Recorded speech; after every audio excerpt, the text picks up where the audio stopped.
It caused an uplift in our attitude here in Crater and the way we did our business in Aden.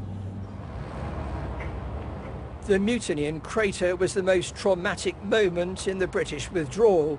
It thrust a controversial colonel into the headlines back in Britain. When Mad Mitch came after 20th June 1967, that was the worst period in Aden. Why?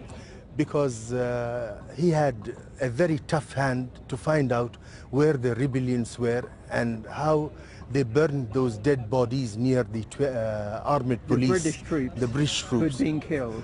4 were killed, and then some tires were placed on them and they burned the bodies. This was Mad Mitch, as Colonel Colin Mitchell was dubbed by the media, a fearless commander of the Argyll and Sutherland Highlanders, a soldier who believed the honour of the British Army had been undermined by his timorous superiors. He re-established control of Crater and killed Arab terrorists. The British military in Aden had to kill a lot of Adenis because of the terrorism, and of course often when you're fighting terrorism you kill people who aren't terrorists at all.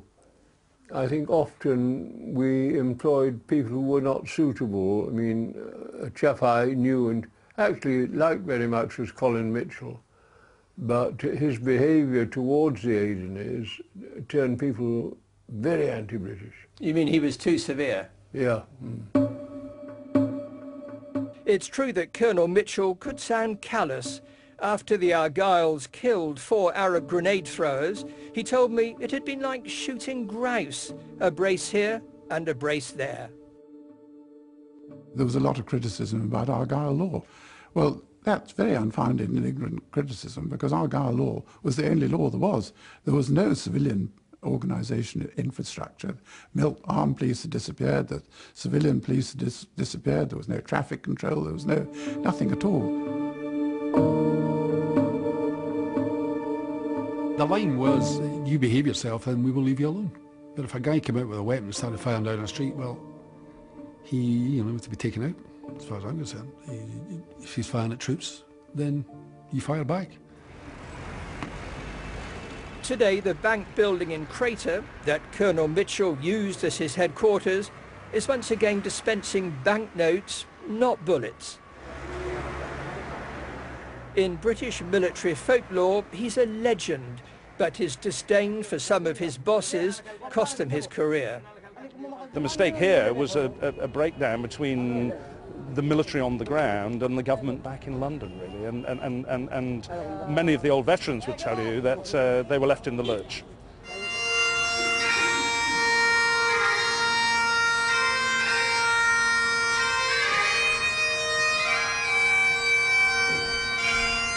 Bitterness and sour memories are shared by many of these veterans of the last post in Arabia.